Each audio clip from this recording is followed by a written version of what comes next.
Good afternoon to everybody. First of all, big apologies, and I'm going to thank people. My Portuguese is not ready for a prime time public speaking, and so I didn't want to subject all of you to mangled Portuguese, such a beautiful language. So I'm sorry for speaking in English. Then I would like to actually thank everybody for clearly the organization and the unsung hero, like the one that did all the work in the background for us to come here and look good. So why I'm here? So I'm a researcher. I work in the World Bank, and I just finished a few months ago. I finished this report that is Stop the Violence in Latin America. I look at prevention through the life cycle, essentially from the cradle to adulthood. And so I'm here to present you some highlights. The book is fairly long; it's 400 pages. My ongoing joke that would be a book on prevention that is going to eventually kill me. But actually I survive, and hopefully you're going to survive today's talk if I don't put you to sleep. Just I want to give you, we all know because you're here for clearly the same reason. But if you look at that map, it's the map of the world in 2000. If each country, instead of having the size of their, country size based on geography, was proportional to their homicide rate. And you can see that Africa was still marginally bigger than Latin America, but Latin America, even though it's not a conflict region, we don't think, and we don't define many of the country in Latin America as a conflict, was actually exhibiting kind of significant level of violence. In fact, if you want, Africa was 26 per 100,000, and Latin America was 22 per 100,000 in terms of homicide rate. You fast forward, and actually we have a region that is still in conflict. We have several conflicts actually still ongoing in Africa, actually shrinking. What we see is the expansion, both Central America, Brazil, and a few other countries. So this is telling you that the characterization of a country based on conflict, it really doesn't apply to Latin America. There is level of violence that are so endemic that pass the level of conflict. We know we have some of the most violent countries in the region, some of the most cities. There are all these ranking. But to me, what's stuck are two actually summary statistics that are slightly different. Over the entire decades of 2000, you have on average 4.20 homicides every 15 minutes. I was told I was having 45 minutes for the presentation, so by the end of my presentation, 12 people would have died. Actually are going to die in a sense. And the other statistics that is also fairly pressing, if you think about the growth rate of homicides and the growth rates of population, growth rate of homicide outstripped the one of the population in the entire region. So again, we don't think Latin America is a conflict, but the level of violence exceeds, if you want, that of a country, region, or country. Why this is even more surprising? Because if you think about the 2000 in Latin America, how is known? It's the decade of prosperity. We have reduction in poverty, reduction in inequality, increasing in education. And so now you have a dissonance. Like people thought it was like, oh, crime and violence is just a symptom of development. Country at the very early stages of development are going to grow out of violent stages. Latin America is an important exception, but also it's telling you that development is when a GDP or poverty are not enough to get you over the hump, but clearly, on the contrary, development, so conflict and the level of violence that we are experiencing are actually enough to stem, if you want, the development of a country. So why this is important? Because it's clear that now we cannot think crime violence prevention as an afterthought, but they become a development policy. So additional funding, I guess I'm going to continue. Additional funding and additional resources has to be devoted to unlock the next stages of development. I'm not going to spend too much time on cost. I think Rodrigo is not here, but Rodrigo in the next panel is going to talk about cost of violence. Just to give you a sense, in 2012, just the value of life lost is 60 billion. There is 1.67, the GDP of Latin America. Cost insecurity, it's one of the booming industry, unfortunately, in all our countries, is actually 144 billions. However, the cost, the economic cost, clearly should resonate with every Minister of Finance, but there is also a psychological cost. just very quickly, 45% of all citizens in Latin America don't feel safe. And this is not, clearly is a poll. I've given different presentation in the last few days, but I'm going to give you just a quick summary statistic of a study I'm doing in Honduras, where we measure post-traumatic stress disorder. We have 20% of our youth just living in violent contexts that suffer a post-traumatic stress disorder of order comparable to Iraq war veterans. And then if you add depression plus PTSD, the incidence is about 37%.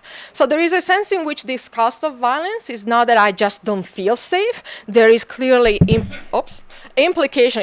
I'm Italian, so I'm kind of gesticulating. Sorry about that. So clearly there is a tangible cost that therefore impact our productive life. The other things, and I know that you heard this morning and everybody is some of the stylized fact, but crime is extremely clustered and concentrated and persistent.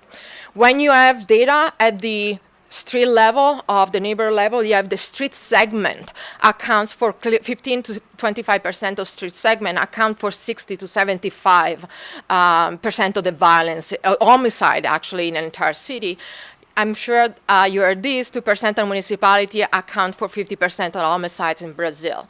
But the other things is also there's this notion of persistency. So I'm not going to bore you with all the econometric model. I can really put you to sleep on that part. But essentially, an homicide today, even nothing happens, suppose that all predicts 0.68 homicide tomorrow. And so that is telling you that this degree of persistency is almost like perpetrating, and it tells you there are structural reasons why this perpetrates. And the other things that in the context of Mexico we have done, we look also at spatial spillover. Because it's so geographically clustered, we're able to measure an homicide in my municipality is actually able to predict 0.6 homicides in the contiguous municipality.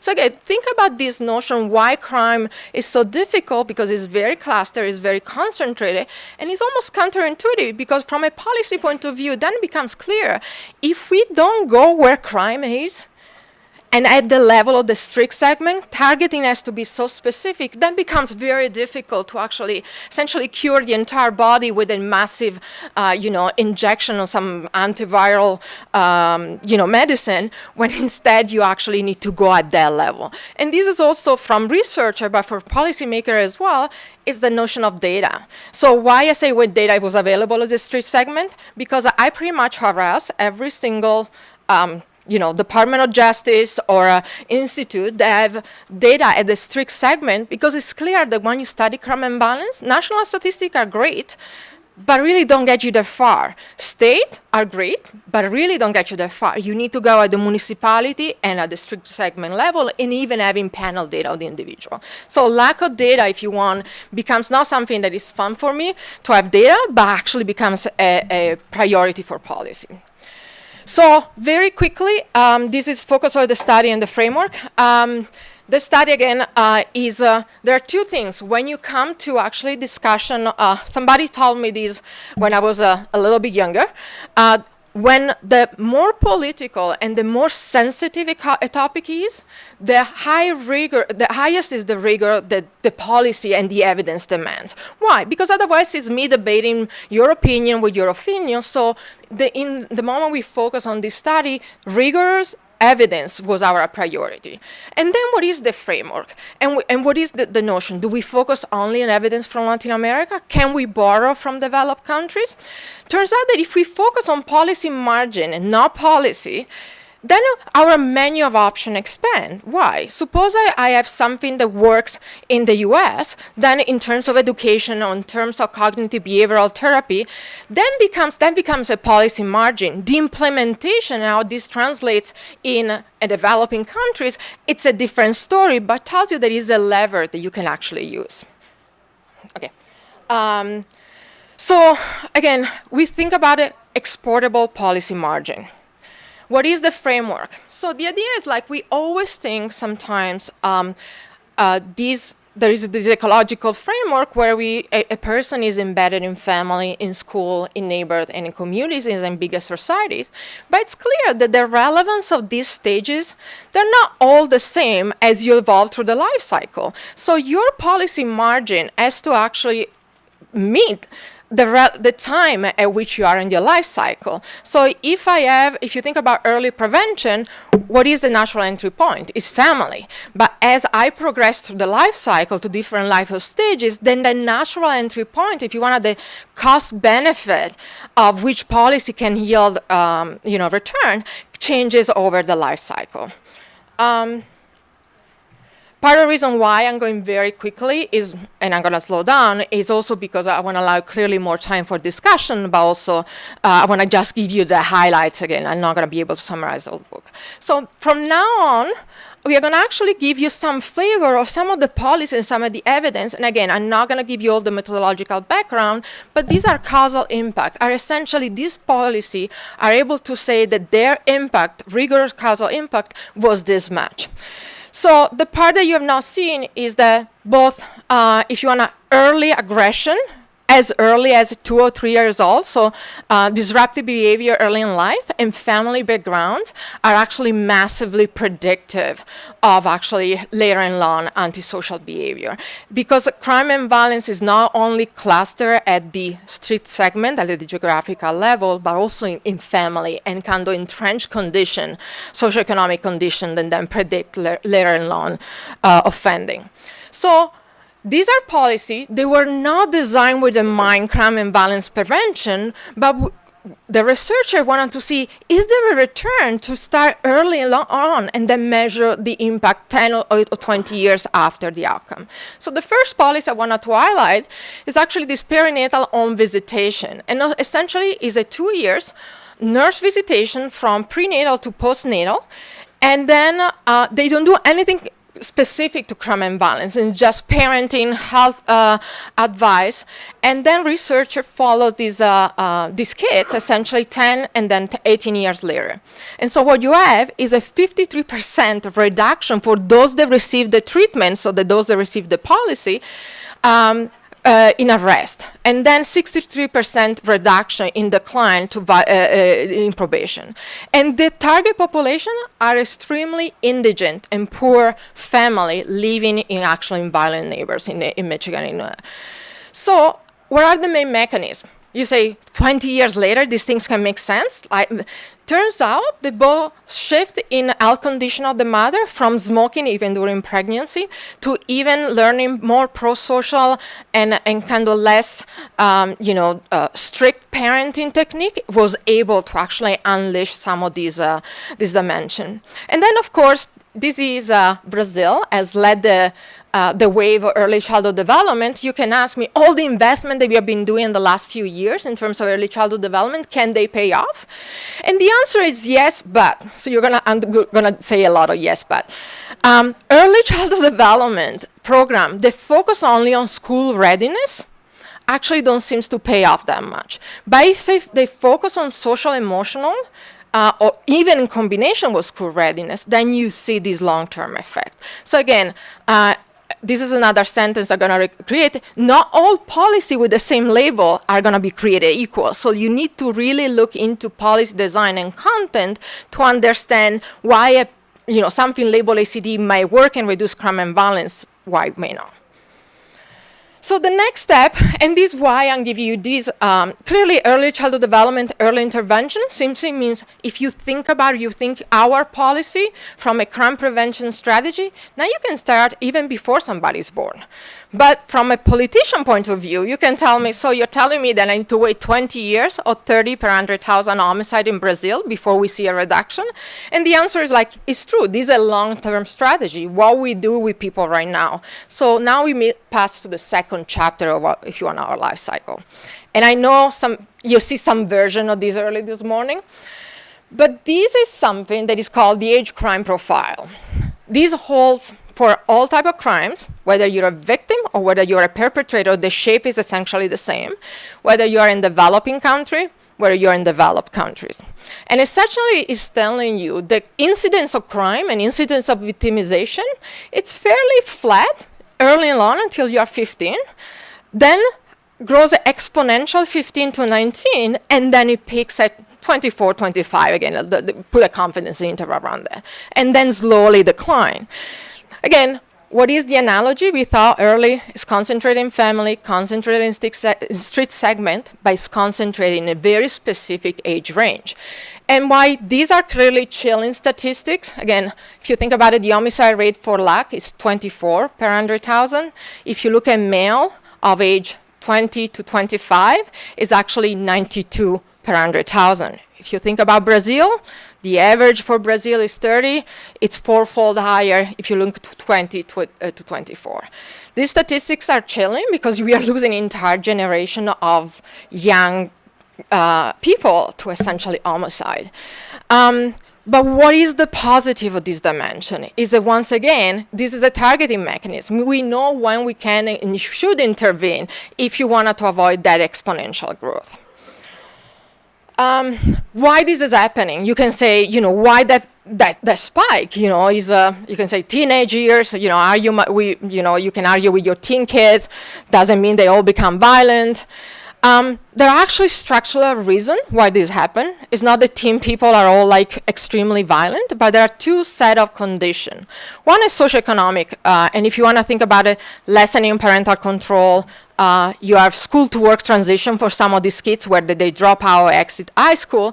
And on the other side, they're actually exposure to peer. Now you have this lessening parental control and you're more influenced by the company that you keep.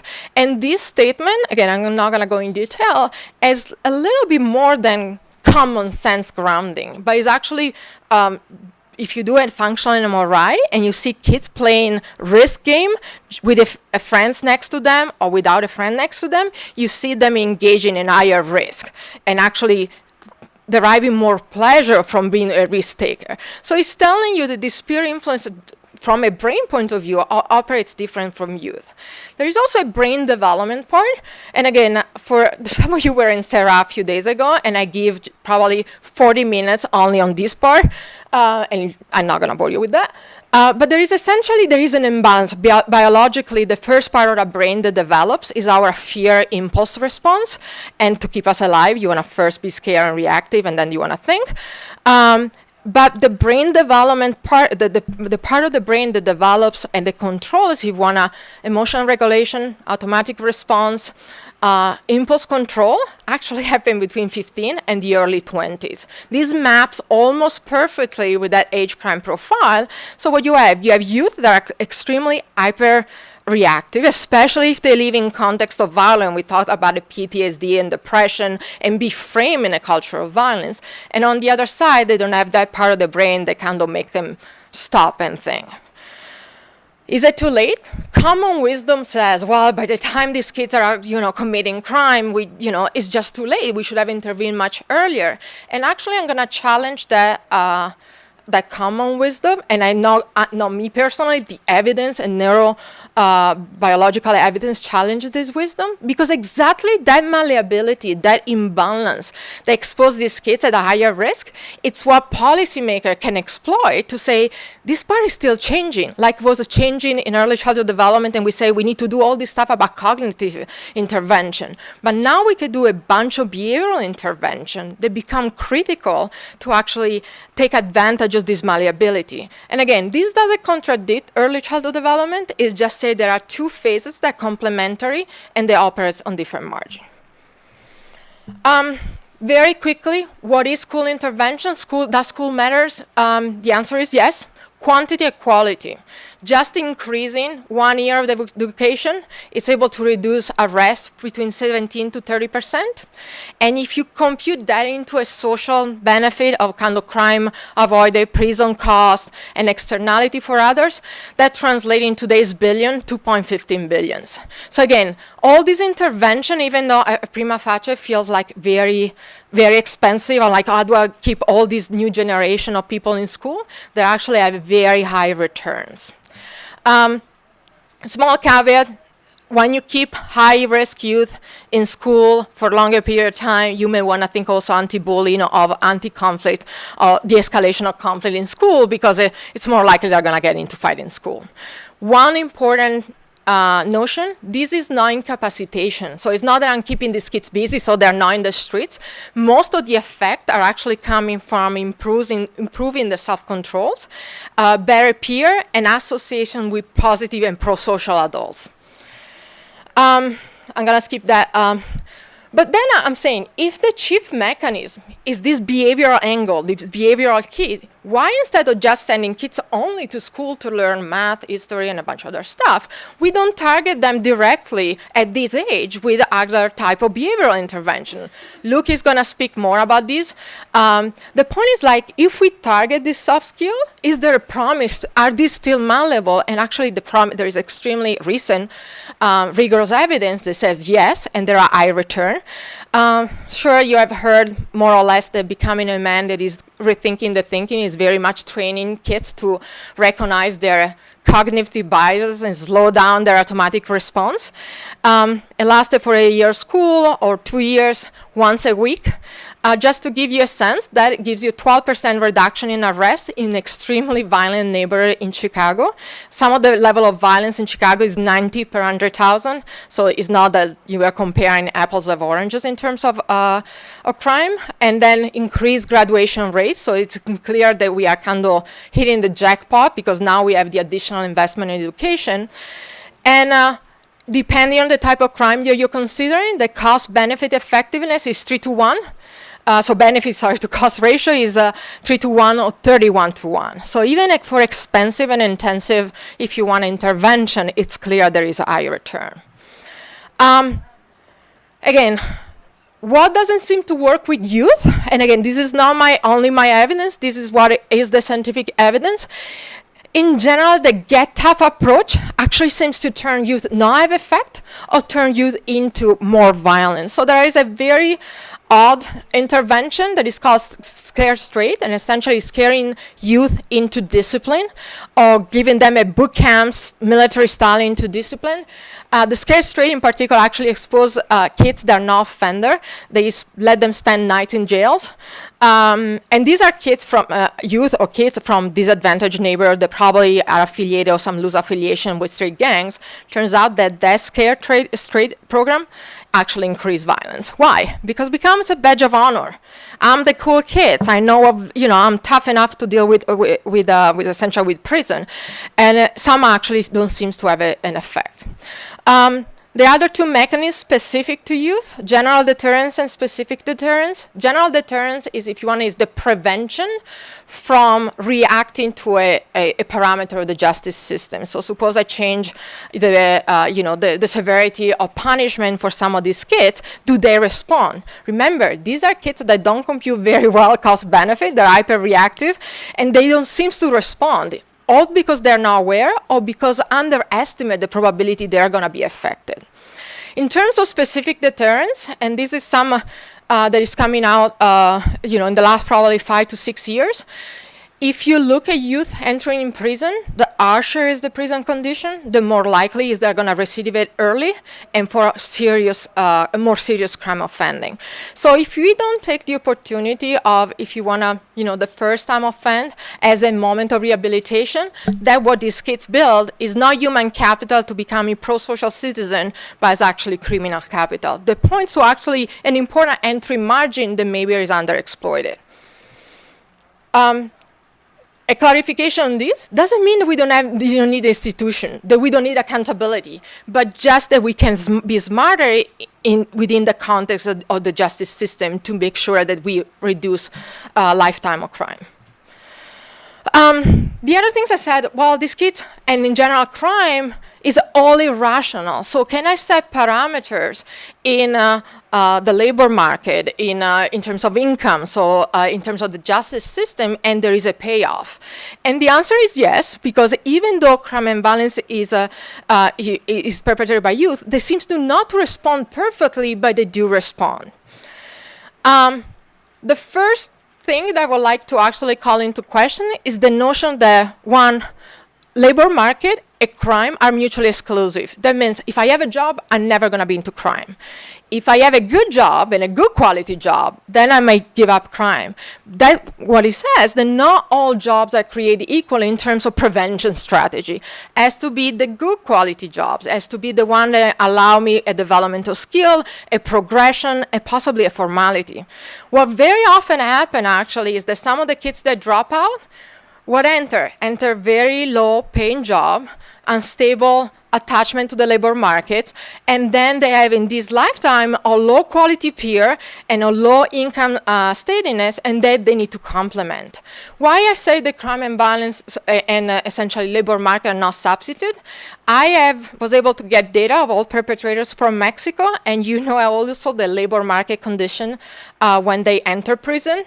At all stages of the life cycle, perpetrators were working at higher rates than actually the normal population. So it's telling you there is very much a complement, and some of this complement is because the labor market opportunity available for those at risk are not available to them. Can we actually set up labor market type of intervention that are actually able to heal this unintended consequence of reduction in crime and violence? So think about, there are two types, generally people think two types of programs tend to be mutually exclusive, but this is going to tell you why they should not be mutually exclusive. One is where I'm going to give incentive to the private sector to hire people that are at risk. So now I'm a kid, I'm at risk, I was in risk, give me a job. Turns out if you do that, it's not going to give you much in terms of crime and violence reduction, in part because these kids may not show up on time, may not actually show up at all, it's going to be problematic to handle in a kind of structured setting that maybe is not used to it, and so you don't see much paying off there. What it seems to pay off more is actually the skill development program. But I'm going to actually stop you there, because not all skill development programs are created equal. Why? So there are two different types of skill. If I'm teaching you computer, I'm teaching you a specific vocational skills, who is going to show up? Who generally comes up to training? Are the people that don't need it? Are the people that are motivated? Are the people that are going to put more effort into this program? So if I want to change behavior, that is not just do I know how to use Excel or do I know how to do something specific, well, you need to complement these vocational skills with something that is also a behavioral intervention. And it's not something light, like, dress up neatly, show up on time, write your curriculum this way, or it's very much what we go back to this notion of you need to break bad habits and think about automatic behavior and hyperreactivity as a bad behavior. So you need to operate at that level of behavioral intervention. So one of the things I'm doing or running in Honduras is this randomized controlled trial where we actually pair traditional labor market intervention of, temporary job and some cash transfer with actually cognitive behavioral. I don't have results yet, so you're gonna have to invite me back again. But so the notion is, again, rethink labor market traditional strategy that you would do as economic policy development through a lens of crime, and then you can get something that's gonna have significant results. These are gonna go very quickly. Does additional income, so if I transfer additional income to the family, do you see actually a reduction in crime and violence? And the answer is yes, and there are two mechanisms. Some operate at the youth level, Bolsa Familia here. Bolsa Familia here kind of force kids to stay in school longer. In other contexts, the additional source of income allow overworked parents to stay home, not necessarily to withdraw from the labor market, but instead of working 3 jobs as a single mother, I'm going to work probably 1.5 or 2 jobs, and now I'm able to actually be a little bit more on top of my kids and potentially allow, through additional investment in schooling and so quality of parenting, also additional resources. Quick caveat on policy design, and that's the type of discussion you can find in the report. You deliver actually the cash payment, the conditional cash transfer matter. If you deliver in cash, you flood on the day of payment, you adjust more people with more cash, so you see an increase in property crime. If there is a direct transfer like here or in Colombia, you don't see those effects. So again, think about policy design and kind of a way of mitigating potential, bad behavior. Very quickly, incentive said about the justice system. Think about a justice system, if you want, is a police. And actually, on the other side, so what is again, I know that I said that they're not fully rational, but that's the point is like, what is the return to commit a crime? I need to figure out how much I can get from this crime, and then say, what is my probability of getting caught? If I get caught, how much in trouble I'm gonna get. So what is the punishment associated to that crime? Turns out that, again, the probability of getting caught, think about the quality and quantity of policing, and on the other side is the punishment, is the severity of the sanction. Turns out that, as I mentioned before, there is a positive elasticity between severity of the sanction and deterrence, so people do seem to react, but the elasticity is much larger, is for quality of policing. So think about Hearts and Minds, hotspot policing, kind of linking policing to the community and not be part integral of the community, actually seems to have higher benefit in terms of prevention.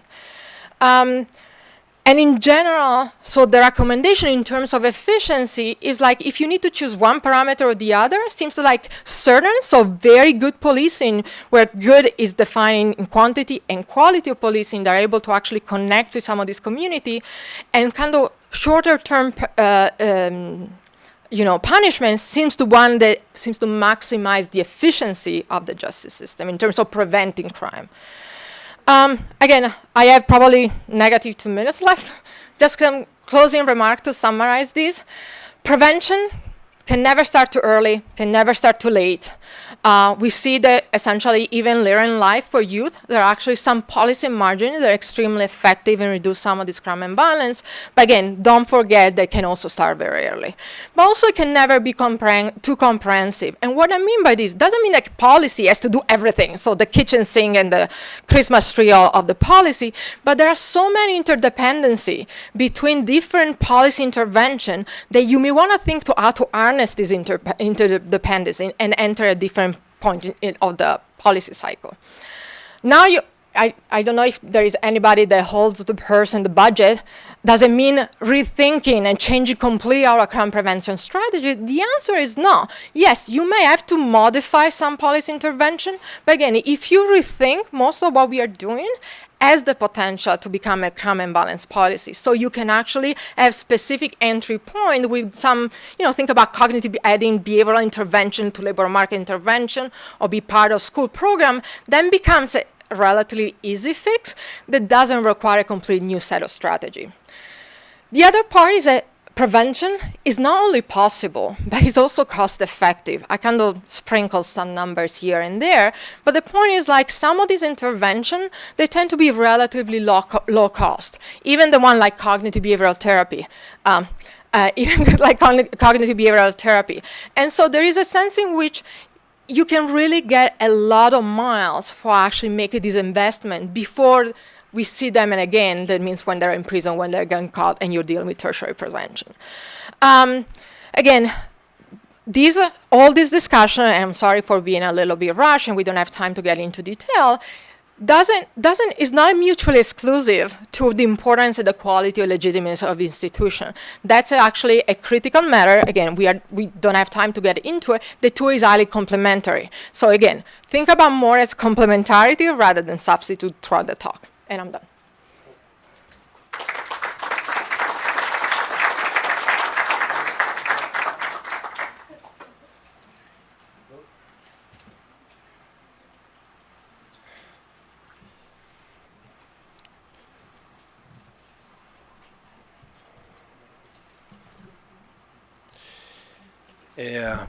Boa tarde a todos.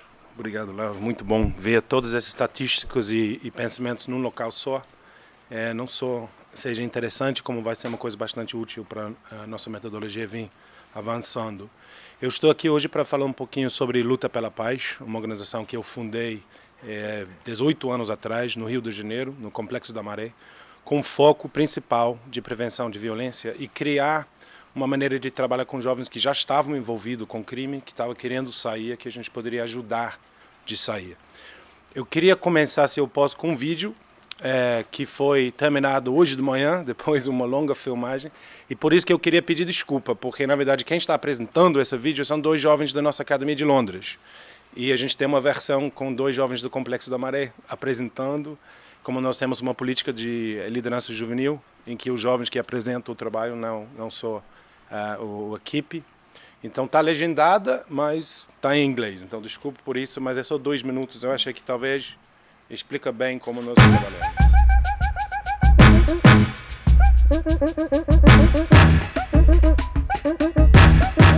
Every year around the world, more deaths and injuries are suffered in communities affected by crime and violence than most contemporary war zones. This violence has a major effect on the lives of young people and acts as a barrier to them improving their lives. Our mission is to support young people to realize their potential, working with them to prevent violence in their communities. We believe the choices young people make are based on the opportunities and support they have access to, as well as the way they see themselves, how they relate to others, and how they see their future. That's why Fight for Peace invests in young people, offering integrated and holistic programs in a safe environment. Using a public health approach to violence prevention, we use non-traditional methods where conventional strategies aren't working. Through our boxing and martial arts, young people build a strength and discipline, gain self-respect, and learn that success comes through hard work and dedication. We offer formal education programs for those who have dropped out of school, and employability support and training to provide access to the job market. Through our support services, youth workers and mentors help young people overcome issues they may be having in their lives. And youth leaders shape the direction of the organization, helping to design programs, develop strategies, and make decisions at every level. We want to support as many young people as possible by continuing to expand Fight for Peace across the world. Using what we learn by implementing Fight for Peace programs that directly support young people, we share this knowledge with other organizations working in communities affected by crime and violence. To date, we've trained over 150 organizations from 25 countries. We call this the Fight for Peace Alliance, a global community working together for peace. And in urban violence hotspots where resources are scarce, we implement safer communities programs, teaming up with local partners, governments, international agencies, donors, and the private sector to bring positive change. Fight for Peace is now running academies and programs in Brazil, where our organization was born, as well as in the UK, Jamaica, and South Africa. And the Fight for Peace Alliance is working with young people all over the world to help build peace and stability in their communities. We're proud to be working with young people to fight for peace. Ok. Realmente acho que eles falam bem melhor do que eu, então vou fazer o que eu posso. Agora me lembro, é isso? Não, controle ele. Beleza. Então, o foco da conversa hoje é um pouco sobre como você leva uma iniciativa comunitária e cria um modelo que tem a capacidade de ser replicada não só em outras comunidades, como em outros países, outras culturas, onde o problema de violência existe, mas talvez tem fontes e razões por ser que sejam diferentes. Até chegando numa estratégia territorial, que eu vou explicar no final da conversa, que nós estamos fazendo em Jamaica e África do Sul, e acabamos de assinar um tema de compromisso, um tema de cooperação com o governo do estado do Ceará para implementar aqui no Brasil. Então, realmente, essa questão de academia levou a gente a entender um pouco melhor de como nós estamos trabalhando no nível comunitário com jovens. Depois a gente começou a treinar as organizações em outros países, com a maneira de estender um pouco esse trabalho. E chegamos agora, como eu falei, com comunidades seguros. Então, eu vou explicar esse processo e como aconteceu. Mas primeiro dando algumas estatísticas de como que as estatísticas que nós vimos hoje de manhã, em termos mais de gráficos, etc., do país inteiro, de uma cidade, como isso aparece numa comunidade qualquer. Como uma favela do Rio, Complexo da Maré, que é uma comunidade de 120 mil pessoas, que é dividido por... foi 3 facções quando eu cheguei lá, os 3 maiores. Hoje em dia são 2, mas tem uma milícia lá também. Eu estimo que tem 500 a 600 homens armados de fuzil circulando na comunidade. Então, cada vez que eu entro para ver a academia, você só vai passar pessoas armadas. E só no ano passado, 42 homicídios no local, com mais de 57 pessoas baleadas. E a gente viu também 41 operações policiais durante um ano. Né? Isso quer dizer, cada 9 dias teve tiroteio na comunidade. E por isso que as escolas não conseguiram abrir em 45 dias, por causa do número de tiros que estava acontecendo na comunidade, que a gente também, como organização, teve que fechar. 16 dias, eu acho que a gente fechou no ano passado. Então, se você está falando sobre a questão do PIB, entende o que acontece numa comunidade como essa, pelo simples fato que os jovens não conseguem chegar na escola durante 45 dias, né? 35 dias de escolas fechadas, né? Em termos de desenvolvimento social, desenvolvimento econômico do local. Então, a Luta pela Paz foi nascido naquela comunidade, utilizando o boxe como uma maneira de acessar jovens. Mas não foi só uma experiência mais comunitária, como também uma experiência mais empírica, uma pesquisa. Fui formado, além de tinha lutado quando eu era jovem, por isso que eu abri a academia, eu fui formado como antropólogo, então publiquei alguns livros sobre o envolvimento de menores de idade no tráfico de drogas no início dos anos 2000. Em 2003, Crianças do Tráfico foi uma tentativa de entender por que crianças estavam entrando nas facções de drogas, sabendo que ia morrer. E fez uma grande comparação entre a vida dos jovens nas facções de drogas com crianças soldados em situações de guerra. Como a gente vê hoje, a gente veja estatísticos bastante parecidos entre guerra e América Latina em geral. E a experiência dos jovens, eu fui atrás durante 2 anos, foi absolutamente igual. Eles trabalham num sistema territorializado, eles trabalham dentro de uma hierarquia, eles são dados uma arma, eles são pagos um salário semanal, e eles existem dentro de um sistema quasi-militar. Isso é a experiência das crianças que entram nas facções. Em 2005, a gente estava querendo entender se isso foi uma situação parecida em outros lugares do mundo. A gente pegou o que a gente aprendeu no Rio e começamos a fazer pesquisas em 10 países do mundo, em 4 continentes, de gangues muito bem desenvolvidos até organizações quase paramilitares também. E a gente estava procurando algumas coisas em comuns. O que estava acontecendo em comum para esses jovens decidir de entrar em situações que levaria à morte deles? No lado esquerdo da tela, você não vai ver nada que você não já viu hoje, não é uma surpresa. O que saiu são riscos macros que todos os jovens enfrentam em comunidades de baixo investimento e alto nível de violência. Mas talvez isso é o ponto. Se todo mundo passa por isso, por que todo mundo não se envolve na violência? Porque deveria, porque essa é comum, não só no Rio, nas comunidades, como em muitos outros lugares do mundo. E aquela pesquisa foi muito interessante. Nós entrevistamos mais de 350 jovens envolvidos em grupos armados em 10 países. E o que a gente começou a entender é que o processo de fazer uma decisão sobre envolvimento ou não tem muito a ver com os grupos de influência e referências deles.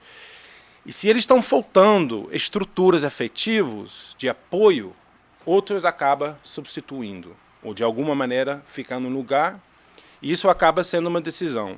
Então foi ambos uma questão de oportunidades que estão oferecidos, como também o efeito e o abraço, vamos dizer, que os jovens estão recebendo nesse momento, que, como Laura falou, é bastante importante, a adolescência. Isso há ano que os jovens começando a entrar no crime e violência, é exatamente esse ano, exatamente o ano se eles estão faltando uma coisa em casa e não estão tendo oportunidade porque eles estão olhando do futuro deles, eles são muito, muito vulneráveis nesse momento. Participamos também num estudo do ONU em 2016, estudo de violência contra crianças, e o que saiu daí, eu acho que foi bastante relevante sobre a conversa hoje e também como a gente está pensando, ambos a importância de forte políticas públicas, mas também a ação local comprometida, né? Se isso não está acontecendo no local e isso não está envolvendo muitas atoras, como eu vou chegar, como eu falo sobre a comunidade seguro, acaba sendo muito enfraquecido, né? A importância de trabalhar para enfrentar a violência é envolver todos naquela região. Isso vai até falado pelo ministro e as outras pessoas hoje de manhã, mas a gente vejo vários projetos isolados do Estado ou das organizações da sociedade civil, realmente não limitando o número de pessoas morrendo, porque elas são isoladas e elas vão ser enfraquecidas por isso.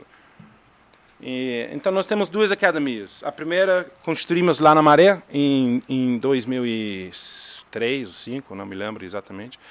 E a ideia de uma academia é que tudo acontece. Isso é muito bom para a gente em termos de laboratório. A gente entende tudo o que acontece lá. Tem sala de aula, tem sala de 1 a 1 para conversa com mentores, tem uma academia, um dojo, uma academia de boxe, etc. Mas lá a gente não consegue trabalhar diretamente com o povo local, como a gente testar novos modelos de trabalho, testar novos projetos, e uma equipe de monitoramento e avaliação muito forte consegue fazer um baseline e entender se isso coisa está funcionando ou não. Então, de uma certa forma, é o nosso controle, né? Agora, abrimos na Inglaterra em 2007, porque a gente estava chegando num momento de querer replicar o projeto. Muitos jovens estavam se matando, não é o mesmo nível, obviamente, do Brasil e outros lugares na América Latina, mas é problemático. Lá na Inglaterra, nós perdemos 4 jovens nos últimos 12 meses por bala, por morte, por assassinato de arma, nos últimos 12 meses. Jovens de 15, 16, 17, está piorando bastante lá. Hoje em dia, Londres está pior do que Nova York em termos do número de homicídio por arma de fogo.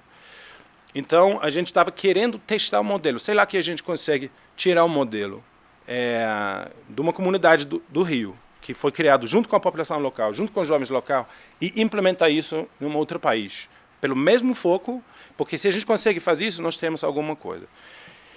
E a gente usa essas como centro de treinamento, como vou falar, e também criação de conteúdo. Qual é a metodologia? É holística. A gente conjunta uma série de coisas, que eu não vou repetir isso muito, que já foi visto no filme, mas isso aconteceu porque os jovens, naquela idade de adolescência, que estão absolutamente vulneráveis, eles não estão na escola, etc., precisam uma série de coisas.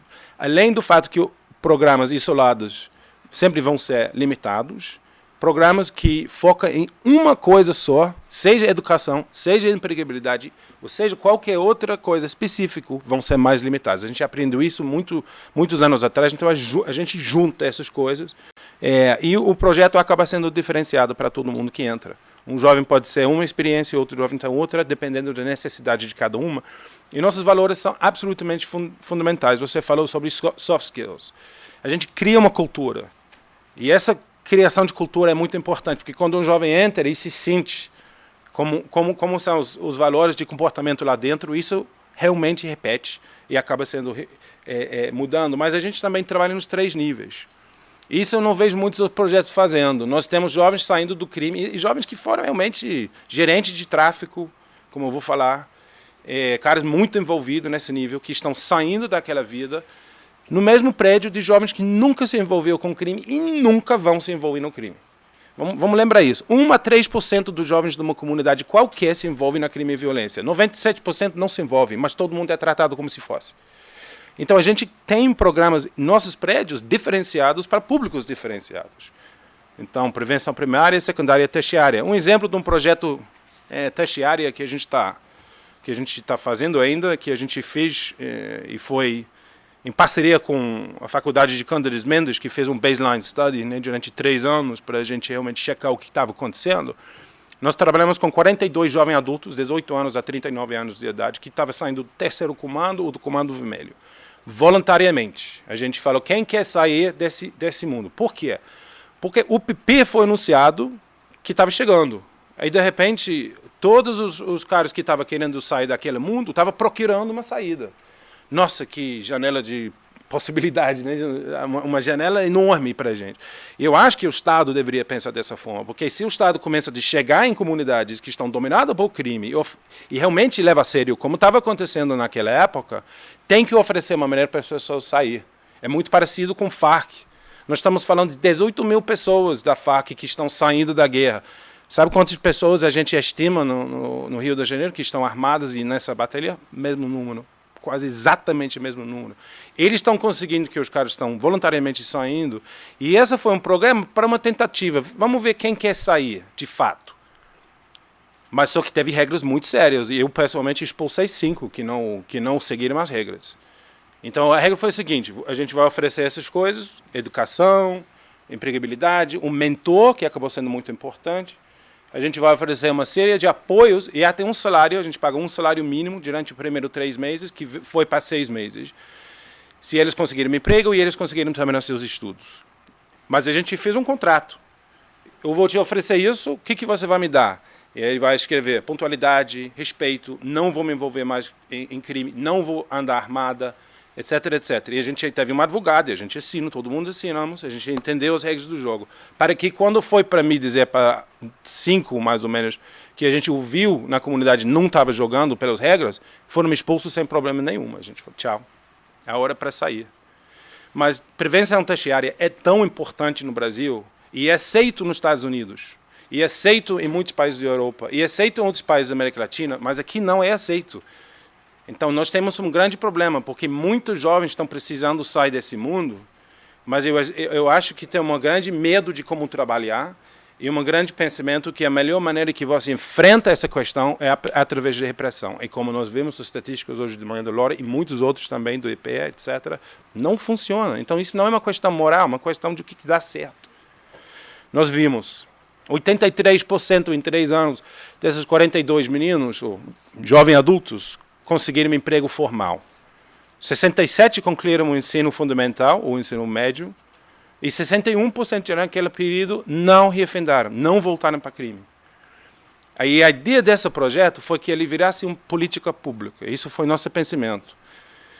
Então ele foi feito para ser mais barato de cadeia, custou mais ou menos R$2.200 por jovem, e foi 2 a 3 vezes mais bem sucedido em termos de recidivismo, né, reincidência. E a gente, ao lado direito, você vê o nível de violência que você também estava falando hoje de manhã. Isso acaba também a questão do PSDD, etc. Esses jovens vivem num mundo tão violento que eles vão continuar se a gente não tirá-los. Eu vou ser um pouco mais rápido, porque eu não tenho nem noção quanto tempo eu estou falando agora, mas acho que pode ser muito. Tem 10 minutos. Tem 10, ok. Nós temos uma responsabilidade como organização não governamental de colecionar dados e comprove o que a gente está falando. Não tem direito de falar histórias bonitas, etc. Nós temos que fazer. Então a gente investe muito nessa questão. Nós temos mundialmente 9 pessoas que só trabalham na área e investe muito no treinamento de outras organizações nessa área também. Mas também nós estamos abertos de avaliações externas, de internacionais e do Brasil. Eu não vou entrar muito nisso agora, mas está lá no caso que alguém teria saber mais. E uma coisa que nós usamos, isso volta de novo à questão de importância dos soft skills, não é só as oportunidades que nós oferecemos aos jovens, tanto como o que a gente chama de desenvolvimento pessoal, que acaba virando uma teoria de mudança e acaba ajudando a gente a entender o que está funcionando, o que não está funcionando. Nós acreditamos, como foi falado no filme, que além das opções que os jovens precisam, o apoio que eles podem receber, a responsabilidade deles com o nosso apoio é de pensar em autoestima, como ele se sente sobre si ele mesmo, como ele relaciona com as outras pessoas e como o que ele acha do seu futuro. E se essas 3 coisas estão funcionando, nós começamos a ver com mudanças de comportamento e escolhas, etc., etc., que acaba sendo bastante mais positiva. Então, para dar exemplos disso, alguns resultados de 2017, ao lado direito, em cima é Rio, nós trabalhamos com 1.586 jovens na nossa academia aquele ano, 1.300 em Londres, 524 receberam apoio de equipe social, 55 meninos, 45 meninas, que é interessante, né? Porque você imagina que luta seria mais masculino, mas hoje em dia não é, absolutamente não. E o Brasil é muito na vanguarda disso, dentro do UFC, etc. E qual é o final dessas partes mais quantitativas na de esquerda? Nós colecionamos dados, esses são um recorte. Como o jovem está sentindo sobre ele mesmo depois de entrar no projeto? Como ele está olhando as outras pessoas, então estou sentindo mais tolerante às outras pessoas, outras ideias, eu comparar mais com as outras pessoas. Eu sou mais otimista, eu penso mais antes de agir. Acaba virando estatísticas quantitativas, por exemplo, 68% dos jovens que foram nem educação, nem emprego, no ano passado, concluíram seu treinamento de empregabilidade aquele ano, e 87% desse grupo foi contratado. Então, a gente consegue, relacionando o que está acontecendo em termos de como eles estão se sentindo, vivendo o mundo, os soft skills, né, as habilidades de participar no mundo, junto com oportunidades e depois junto com resultados positivos. Bom, então, 2007 testamos em Londres e depois pensamos em vamos para essas organizações no mundo inteiro. Viajamos para muitos lugares no mundo, eu e mais uns 4, 5 pessoas, e só fomos interessados em comunidades do mundo que têm alto índice de homicídios de adolescentes e como que a gente poderia funcionar. E aí nossa ideia é o seguinte, os grandes organizações e o governo, seja municipal, estadual, ou a Unicef, ou o Banco Mundial, qualquer organização internacional que tenha um tamanho mais e mais está tendo que ter um compliance melhor, uma habilidade de ser mais, uma governança melhor, mais transparente, que é ótimo. Mas as organizações nas comunidades que acessam esses jovens, eles estão precariamente bancadas, né, têm pouco recurso, pouco treinamento. Então, em muitas vezes, eles estão perdendo nesse jogo de receber fundos. Mas eles são uma riqueza para a gente imenso, porque só eles que conseguem acessar esses jovens. Com todo o respeito aos governos, fora da escola, dentro das comunidades, não há acesso aos jovens dessas. Então, a gente precisa dessas organizações. Então, a gente pensou em o que a gente poderia fazer. Então, a gente começou a treinar eles em 3 áreas. Tentar implementar programas mais sistematizados. 2, tentar aumentar a capacidade dessas organizações. E 3, deixar essas organizações mais sustentáveis. Então, o foco do nosso foi de passar as metodologias que a gente tem desenvolvido nas academias, encaminhar lá. O foco nosso foi também de ver se eles pudessem ser mais sustentável. E um dado que aqui está interessante além do fato de 71% deles começaram de implementar conselhos jovens, 74% começaram de usar monitoramento e avaliação que nunca tinham usado antes. Eles conseguiram, seguindo eles, captar 5,8 milhões de libras, uns 20 milhões de reais, entre 2014 e hoje. Foi mais recente essa pesquisa, uns 3 meses atrás, que eles não conseguiriam acessar se não fosse por nosso treinamento, porque eles conseguiriam demonstrar financiadoras, sistemas, como eles iam avaliar e teoria de mudanças. Então, acabou sendo uma maneira de deixar essas organizações mais sustentáveis. E para terminar hoje, nós entrar numa comunidade segura. Então, a gente vem pensando muito como você junta todas essas experiências numa comunidade que tem bastante alto índice de violência. E eu sou o primeiro a admitir, eu acho que Luta pela Paz não diminuiu o número de homicídios no Complexo da Maia nem um pouco, em 18 anos. Não tem dúvida disso. Nós salvamos, eu acho, muita vida e nós ajudamos muitos jovens a sair. Mas, se você olha a coisa como toda, 120 mil pessoas, uma organização que tem 1.500 jovens por ano dentro, a gente não tem como mudar isso. Isso é uma coisa estrutural. Então, por isso que a gente começa a pensar em comunidade segura. O que a gente precisa fazer para trabalhar no nível territorial que pode diminuir em parceria com a polícia, em parceria com o governo? Todo mundo trabalhando de uma forma mais coordenada, né? Para que os planos estão sendo feitos com todo mundo usando as mesmas indicadores para mostrar sucesso ou não. E a gente utilizou uma teoria que saiu de uma faculdade do Stanford em 2010, chamada impacto coletivo. Impacto coletivo não é rede, é uma maneira de você trabalhar junto. E está sendo utilizado para muitas coisas, poluição, área de meio ambiente, etc. Pegamos, então, você tem uma agenda em comum com um grupo de organizações, seja governamentais, seja de segurança pública. Você tem um sistema de monitoramento compartilhado, todo mundo trabalhando nos mesmos indicadores e colecionando junto. Você tem atividades complementares, quer dizer, vocês estão implementando o projeto junto. Não é tipo, eu faço aqui e você faz lá. Estamos fazendo conjunto. Comunicação contínua e uma organização facilitador, um backbone organization, como é chamado em inglês. E a gente pegou essa posição de entrar em lugares onde a gente não foi visto como uma ameaça, porque a gente não estava tentando competir para ganhar dinheiro em cima das outras organizações, onde fomos completamente neutro. A gente não faria isso na Maré, a gente não teria condições de fazer.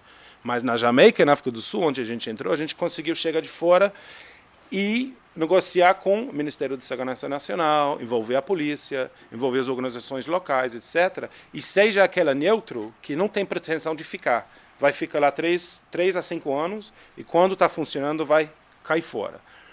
A gente adicionou 3 coisas para isso dar certo numa área de desenvolvimento. 1, investimento semente e captação de recursos. Nós até agora captamos mais de $500 milhão para nossos parceiros na Jamaica. E a gente botou dinheiro institucional também no início, antes de conseguir, para eles entenderem que a gente estava lá para sustentar eles. Segunda, acessos às redes estratégicas. Essas organizações, como eu falei, eles não conseguem falar mais com o governo, eles estão longe. Mas a gente precisa deles, a gente tem que fechar esse gap entre os dois lados. E a capacitação em gestão. Como eu falei, já tinha falado isso com as organizações em outros lugares do mundo. Como a gente pode investir? Então, o processo, estou terminando com mais 2 slides. Você faz a pesquisa de uma área, você entende aquela área. Quantos mil habitantes que tem? Quantos jovens que tem aqui? Quantos jovens poderiam ser considerados para a prevenção primária? Quanto para a secundária e quanto para a terciária? Se você trabalha com as organizações locais e junto com o governo, especialmente sobre assistência social, você consegue toda essa informação. Eu tive uma reunião ontem em Ceará, onde a gente vai próximo, com o secretário de Segurança Pública, o André. Eles estão implementando muitos projetos de policiamento comunitário em vários lugares da Fortaleza.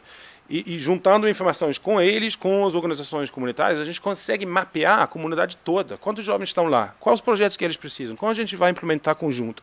Luta pela Paz não implementa. A gente implementa através das organizações. E a escuta, mapeamento, engajamento entre a criação de parceiros, cocriação de planos em comuns, aí o processo de implementação e avaliação. Em Jamaica, são 6 comunidades. O projeto, talvez você viu no vídeo, União e Paz, eles nomearam o projeto. As organizações locais falaram, a gente quer esse nome, porque a gente não quis o nome Luta pela Paz. A gente quis eles decidir qual foi o nome, porque é o programa deles. Então foi Unity and Peace. A gente está em 6 comunidades com altíssimos níveis de violência armada. Fechamos a parceria com o Ministério de Segurança para que a gente poderia ter esse acesso de outras secretarias. E a gente conseguiu captar, através desses parceiros, incluindo o governo britânico, o Unicef, e 900 jovens agora estão em nossos projetos, programas, nessas comunidades, através dos parceiros locais, onde você está conseguindo projetos de prevenção primária, secundária e terciária, feito pelas organizações no chão, e todo mundo olhando uma maneira de entender como isso vai funcionar. Acho que meu tempo está chegando, então eu não vou chegar muito para dizer isso. Eu acho que isso fala basicamente a mesma coisa que eu acabei de falar, em termos do que a gente conquistou na Kingston. E para terminar isso, Fortaleza é uma grande possibilidade agora para nós implementar esse modelo no Brasil. A gente viu hoje de manhã como o percentual de pessoas que matam é muito pequeno em termos de uma sociedade inteira. Onde a violência acontece são em municípios, mas não são municípios, estão em lugares específicos. E eu acredito que nós podemos justificar o gasto per capita nesses lugares onde a violência está acontecendo, que pode ser muito maior do que em outras áreas da cidade, porque se a gente consegue fazer isso, ele vai melhorar a vida de todo mundo daquela cidade, sem dúvida. A gente sabe, vive isso no Rio de Janeiro há 20 anos, ou 25 anos que eu estou lá. Então, essa que é uma possibilidade da gente criar, conjunto com outras parcerias. Estamos conversando com o CAF, estamos conversando com o BID na Jamaica, estamos conversando com o Banco Mundial, que esperamos trabalhar em conjunto com essas instituições, para que os municípios poderiam ser oferecido uma possibilidade, um processo que nem vai ser nosso, vai ser um processo entendido, que dá resultados, para implementar e juntar esses esforços em todas nessas comunidades. Falei demais, muito obrigado. Okay.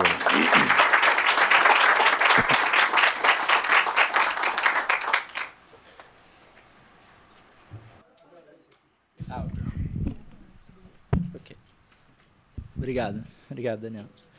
Bom, boa tarde a todas e a todos. Agradecer muito o convite dos organizadores. Meu nome é Alberto Kopitic, venho trabalhando na área de segurança há 12 anos. Comecei no Ministério da Justiça, na construção do PRONASSE, em 2007, tempos que o Brasil tinha dinheiro, né? Bons tempos de recursos.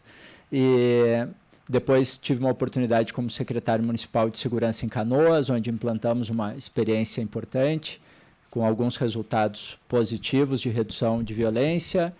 E retornei depois para a Secretaria Nacional de Segurança, as tentativas de construir um sistema nacional, o Sinesp, né, o próprio SUSP. Já fazem 15 anos que essa luta, né, segue e finalmente está tendo sucesso, né? O Guaraci também estava já há muito tempo, vários aqui fazem parte dessa construção, dessa coalizão. E agora sou diretor executivo do Instituto Cidade Segura, Instituto de Porto Alegre, que presta consultoria para municípios, implementa metodologias de prevenção à violência baseada em evidências e também faz avaliação de impacto. Fui convidado aqui pela Flávia, pelo Renato, para comentar. Né? Me pediram para não trazer o PowerPoint, então isso hoje em dia é mais difícil, né? A gente fazer. Quero fazer uma ponte aqui, acho que temos uma das melhores experiências, né, estruturadas de prevenção à violência no Brasil e uma das melhores e mais atualizadas e recentes pesquisas sobre evidências para a América Latina e da América Latina, incluindo o Brasil. Como fazer uma ponte entre essas duas dimensões para que a gente estruture uma nova etapa das políticas de segurança no Brasil? Acho que esse é o desafio, por isso que estamos aqui. Estamos encerrando uma fase da democracia brasileira. Né? Uma etapa da República se encerrou. O que vem depois, estamos aqui para que seja uma nova etapa democrática. Né? Não tenhamos que fazer um retrocesso democrático para lidar com esse tema. Mas, obviamente, temos que ser críticos sobre o que fizemos antes. Senão não tem sentido estarmos aqui, porque nós não tivemos êxito até agora em mudar o paradigma e a concepção de segurança no Brasil. Né? Não é culpa de quem tenta, né? Mas os nossos esforços, incluindo aqui as agências internacionais, a sociedade civil, ativistas, né? Nós não conseguimos, nesse ciclo anterior, né? Alguma coisa fez com que a segurança cidadã, o paradigma da segurança cidadã, não tivesse a capacidade suficiente para derrotar uma concepção antiga de segurança pública autoritária. Né? Talvez nós também subestimamos essa força e hoje ela talvez seja até hegemônica na sociedade. E nós praticamente não temos credibilidade hoje para dizer que o programa do LUC vale muito mais a pena do que gastar 50 milhões de reais em câmera de vídeo monitoramento. Né? Por algum motivo nós perdemos esse debate. Então, como que nós reorganizamos forças financeiras, de conhecimento, de práticas, numa nova etapa? Acho que esse é o grande desafio. E a fala do ministro, acho que nos estimula a todos, tecnicamente falando, né? Porque aponta um novo sentido, a aprovação do SUSP, de um sistema único. O Renato abordou muito essa necessidade de uma articulação, mas nós precisamos realmente fazer a disputa de concepção, né, de que nós temos que sair de uma concepção reativa, sem integração, que atua meramente nas consequências, para uma concepção preventiva, incluindo aqui o policiamento. Policiamento numa concepção preventiva, né, que não trabalhe mais na ideia de quantidade de presos, mas sim de crimes prevenidos.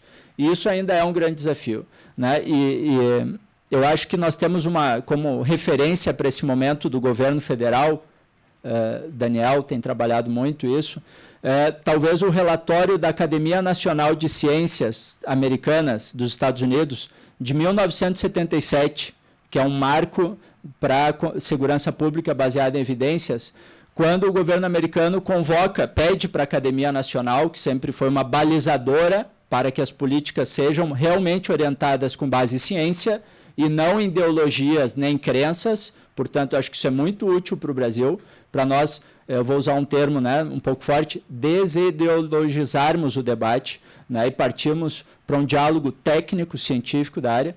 E o governo americano, que vinha desde 62 investindo para os municípios, repassando recurso, em 77 ele pede ajuda para a Academia Nacional porque tinha algum problema, a violência não parava de subir, eles já tinham investido 10 bilhões de dólares e nada acontecia.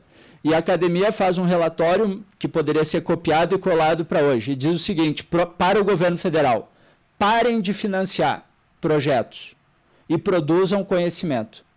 Chegou a hora de nós produzirmos conhecimento sobre o que funciona e o que não funciona, tanto para polícias quanto para a prevenção. Muito melhor do que repassar 1 bilhão de reais para a viatura, invistam 100 milhões ou 10 milhões em experimentos de modelos de policiamento. Né? No Pronace nós investimos, e falo isso com muita tristeza, 3 bilhões de reais em prevenção. Ainda não nos conhecíamos, infelizmente. Mas, e o que ficou? Né? Eu estou encerrando uma revisão sistemática sobre avaliações de impacto no Brasil. Não há uma avaliação de impacto sobre o Pronace. né, estruturada sobre homicídios, avaliação de impacto. Tem muita avaliação de processo e avaliação qualitativa. Mas funcionou? O programa do LUC funciona, ele mesmo, com a visão adequada, que no Brasil é incomum, não há nenhum mal de dizer que um programa não funcionou. O importante é que desse programa nós acumulemos conhecimento e o próximo programa corrija e seja uma nova etapa. E nós não estamos conseguindo acumular conhecimento, né, nos dois braços, policing, né, policiamento e prevenção. Então, acho que o grande desafio, né, aprendendo um pouco com, enfim, acho que desde a experiência do trabalho do Sherman, né, o AtWorks, reunir um pouco do que se sabe, e se sabe muito no Brasil. Acho que se sabe mais do que a gente imagina. Né? Eu identifiquei 82 avaliações de impacto de qualidade 3, 4 e 5 da escala Maryland, né? Da escala que baliza as mensurações na nossa área. 82 avaliações de impacto.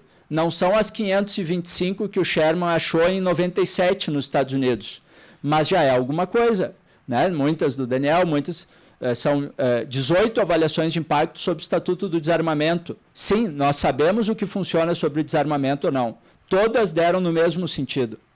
Não há dúvida científica nesse debate, portanto, é necessário uma política de armas. Né? Só para dar um exemplo. O problema é que quando a gente vai para um campo mais das políticas públicas, nós não temos nenhuma avaliação de impacto sobre prevenção feita no Brasil até hoje. De longa escala, nenhuma. E isso nem em técnicas de policiamento. Nós temos pequenas avaliações, o PP, alguma coisinha, né, do Ceará, mas elas são de prazo muito curto, não avaliam longo prazo, mas vamos dizer que, ok, elas nos dizem coisas, mas são programas muito grandes. A UPP não é um programa que a gente possa replicar. Se uma cidade nos convida a todos aqui para implementar um programa, não há condições de implantar uma UPP. São programas, né, programas coquetéis, programas gigantescos. Pacto pela Vida não é uma referência, embora tenha muito aprendizado ali dentro.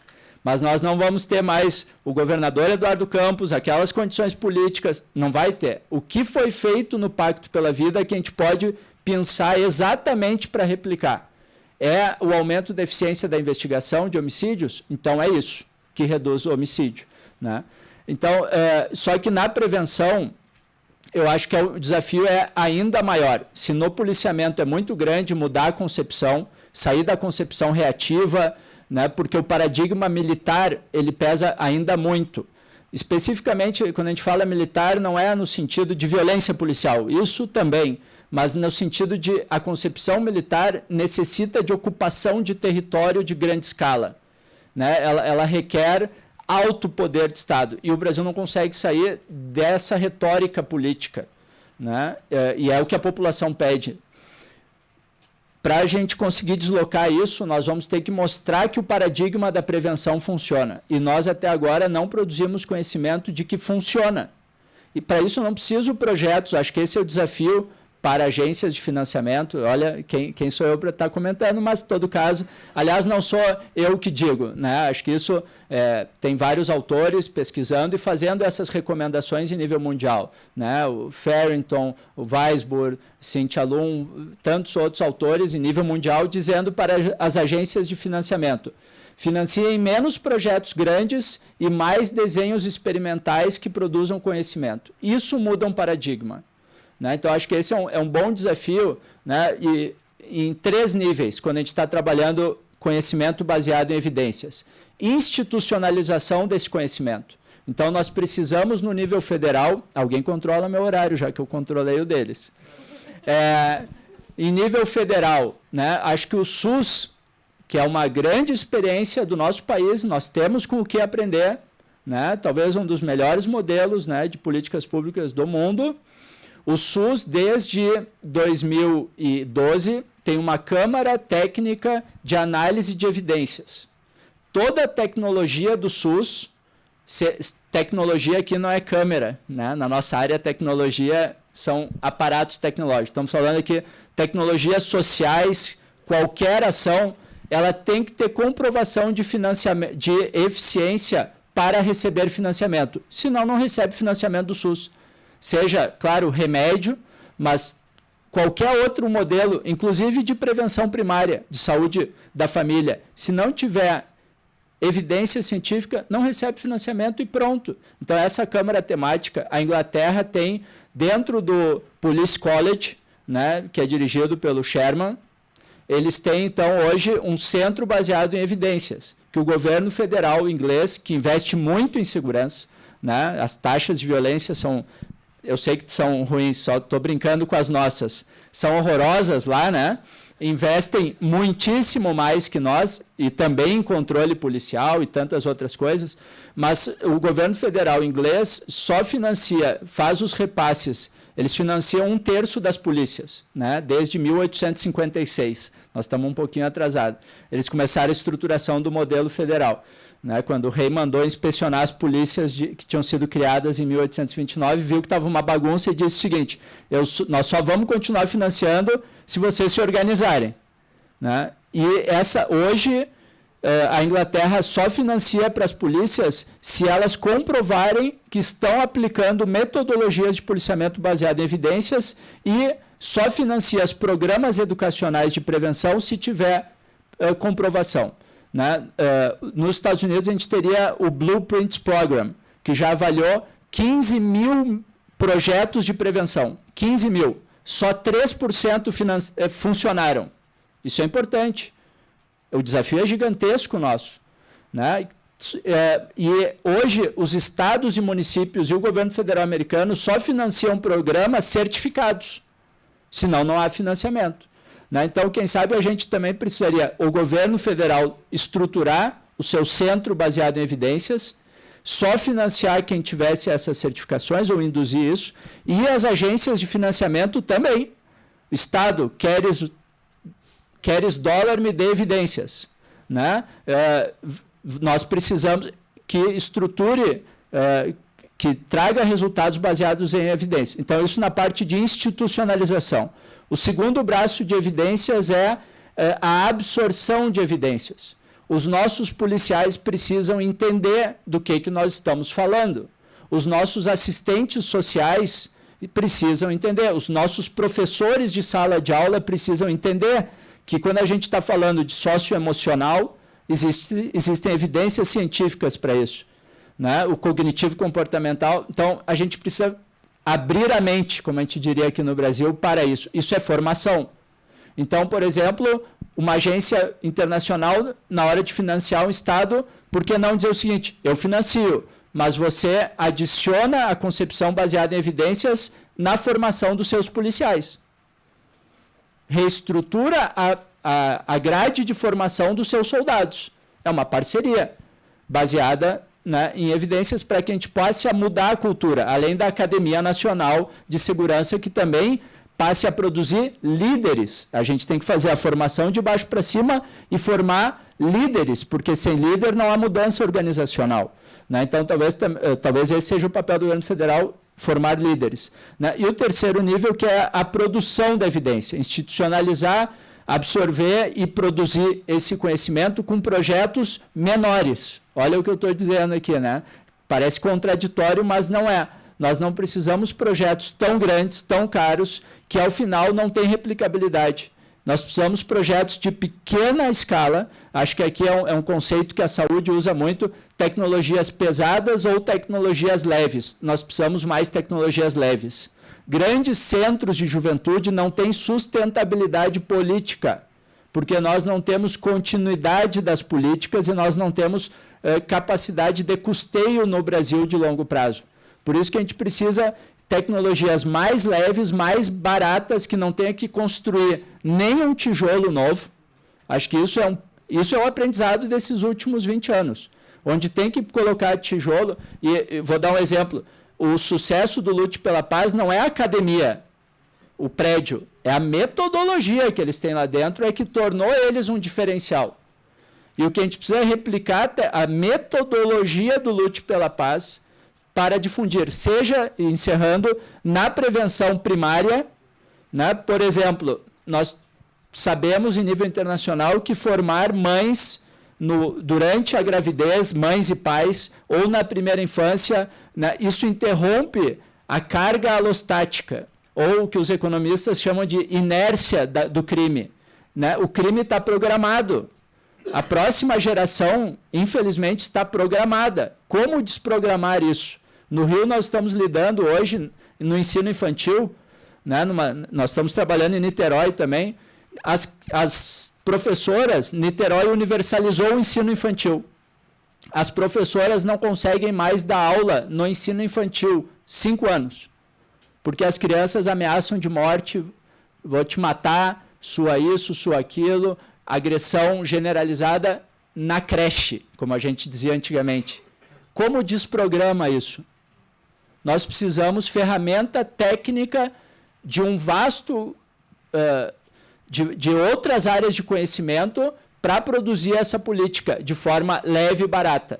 Por fim, né, nós fizemos um estudo para uma revista informal, um estudo sem base científica, pegando como exemplo a política de prevenção primária da Colômbia, uma delas, que a Colômbia tornou obrigatório no ensino fundamental, né, a implementação de metodologias socioemocionais, o que o Brasil fez agora, né, na nova base curricular nacional a partir do ano que vem. O melhor programa hoje, mais bem avaliado da Colômbia, é Escolas em Paz. Custa $25 por ano. Né? Nós aumentamos para $35 por ano para a prevenção primária. Não é a do LUC. Quanto mais tarde, mais caro. Né? O LUC também trabalha na primária, né? Mas não é a terciária nem a secundária. Se nós fôssemos implementar um sistema universal de prevenção à violência no Brasil para todas as crianças de 0 a 15 anos, custaria 3,2 bilhões de reais. Não é nada. Né? Não é 3% do que a gente gasta em segurança pública hoje.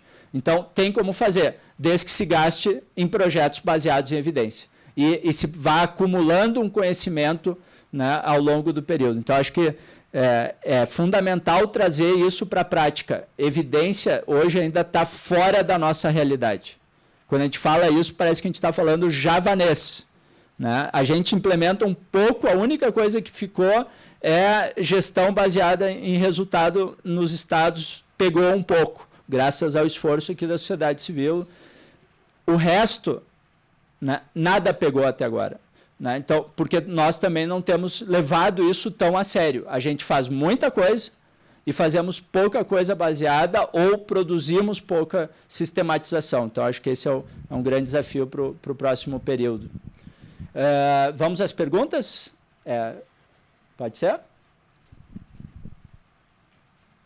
Vamos combinar o seguinte, Alberto, a gente tem... Como é que está o nosso tempo? Próximo, posso falar aqui? Bom, o nosso painel próximo, o terceiro, estava para 4 horas. Teríamos 10 minutos. Acho que tudo bem para você se a gente atrasar uns 10 minutinhos? Porque eu acho que devem ter algumas questões. Vamos fazer uma rodada de 3. Se tiverem outros, a gente faz a segunda rodada. Então, pediria que dirigisse aqui aos nossos 2 debatedores as perguntas. Se puder dizer o nome, entidade ou organização.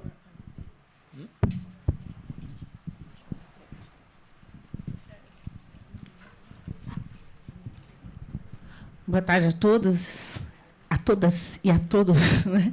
Meu nome é Maria da Penha, sou socióloga. Atualmente estou observando e voltando, já trabalhei na segurança pública, economia.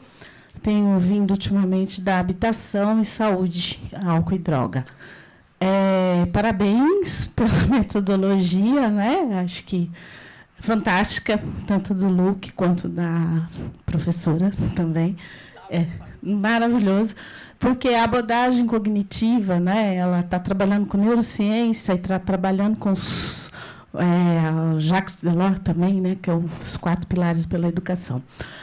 A gente sabe, eu já fiz muitas pesquisas, assim, venho de um caminho, colega do Renato também, a formação continuada do profissional e o imbricamento da entidade com o território, com outras políticas públicas, é que torna eficaz a diferença, né, que faz a mudança, seja na educação, na violência, na saúde, etc. Né?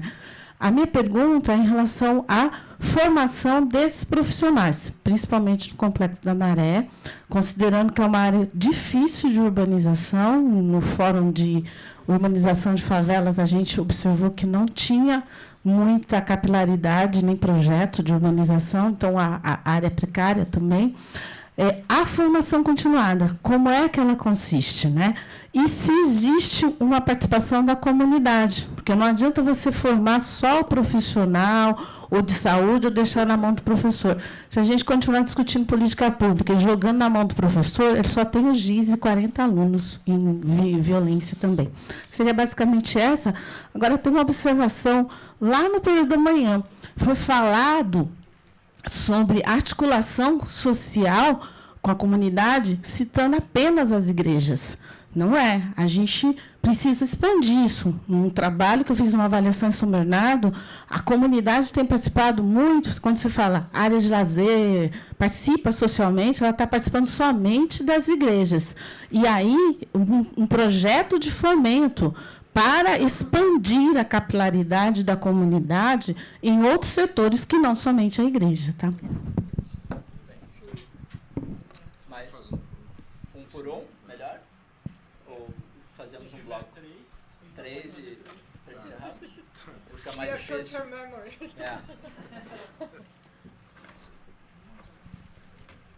Boa tarde a todos, meu nome é Estael, eu venho de Alagoas, sou maceiense e sou um apaixonado pela temática no que diz respeito ao estudo sobre a violência e também sobre a segurança pública.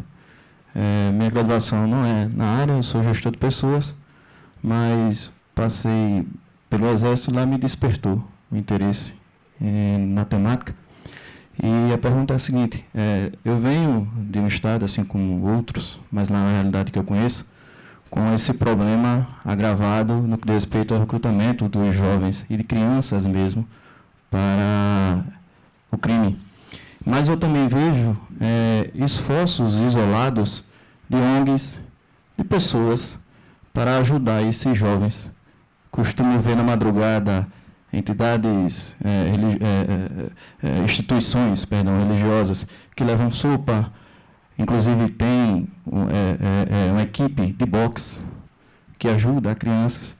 Mas eu não vejo, enfim, eu não consigo enxergar por que motivo o Estado não vê que esses pequenos esforços isolados trazem resultado, só que numa proporção muito pequena, né, em virtude de estar sendo tão isolado. E eu não sei se alguém consegue me abrir a mente em relação a isso. Obrigado. Carol. Oi, eu sou Carolina Ricardo, do Instituto Sou da Paz. Eu estava ouvindo as experiências de vocês e pensando um pouco sobre a nossa experiência, né? A gente trabalha com prevenção terciária, com foco em adolescente que cumpre medida socioeducativa. E a gente está quebrando muito a cabeça para tentar fazer essa avaliação. Como é que a gente monitora os resultados, como é que a gente olha índice de reincidência. E a gente se depara com um problema inicial que não tem base de dados inicial produzida, né? Os serviços, por exemplo, que atendem os meninos, não conseguem ter um sistema de informação para a gente começar a pensar no monitoramento e, quiçá, numa avaliação longitudinal. E aí eu queria saber, do ponto de vista do LUC, né, que acho que tem os dados que o LUTA produz, que vocês produzem, mas como é que foi buscar outras informações e com as organizações que vocês ajudaram, como é que foi essa questão de ajudar a desenvolver informações, né? E com a Laura, que mapeou tantos programas em países, imagino, como os nossos também, sem dados, como é que foi essa questão para conseguir avaliar como é que foi a produção inicial de informação, uma vez que é um gargalo, né? Então, Vamos lá. Só um momento. Antes da gente passar para as respostas, tem mais pergunta? Eu sei que tem uma ali. Não? Deixa, eles querem responder para também não esquecer aqui. Só tem mais uma. Só mais uma. One more. Bom, eu agradeço também essas apresentações, foi muito interessante. O BID vem financiando projetos baseados em evidência. O grande tema está em implementação das iniciativas, não é? Você disse esse tipo de intervenção de tratamento funciona, mas quando você vai implementar, não necessariamente você faz o acompanhamento para que todas as metodologias sejam implementadas a corte. Então, grande desafio é esse. Outro, acho que no tema das favelas do Rio de Janeiro, você tem que trabalhar com a comunidade, muitas vezes tem que ser contratações diretas das pessoas que moram no morro, porque você não pode trazer ou ampliar o leque de competição para brindar serviço nas favelas. Isso gera também ineficiências, porque na medida de que você está pensando que a competência traz melhor serviço, você está restringido, não? Então, esse é um tema que também uno tem que estar pensando como tentar solucionar estas questões. Sobre o tema das avaliações de impacto, o banco está fazendo um projeto em Rio Grande do Sul com a FASE, nós estamos fazendo uma avaliação de impacto randomizada, e nós pegamos todas as informações com a base de dados que o sistema da Direção de Direitos Humanos tem elaborado, e nós estamos provando a terapia cognitiva comportamental nos diferentes 13 direções que elas têm da FASE. Então, nós dividimos e assinamos aleatoriamente estes que recebem tratamento e outros que não, dividindo por jovens de menor periculosidade e maior periculosidade. Então, o que a gente vai medir é não somente ao final do programa na reincidência, mas a mudança comportamental dentro da fase. Então, isso vamos a gerar também conhecimento, não? Como essas questões estão mudando, mas é sem prejuízo que os colegas possam responder. Obrigado.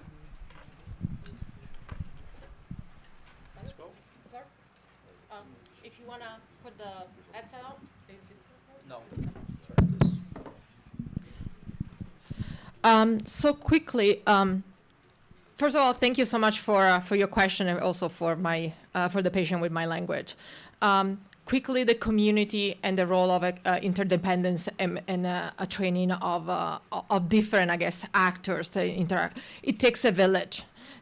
Raising children, but also kind of dealing with crime and violence. So you're absolutely right. When I say never too comprehensive at the end, it's very much a notion. How can we harness interdependency across entry point, from the health, from the education, even policing? So I'm pretty sure, all of you, even CBT, it's actually how do you give the tools to the people who interact with these kids to actually be effective?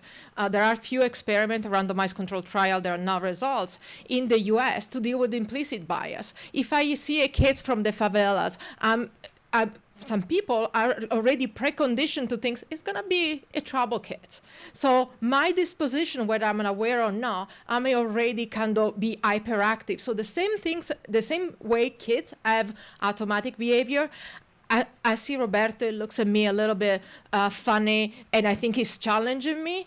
Police and also people working with these youth have this implicit bias. And so there are ways, whether it's through mindfulness or CBT, that we are testing, for example, in the US, but also it's totally exportable here in Latin America, to say, how can we actually recognize this implicit bias and de-escalating?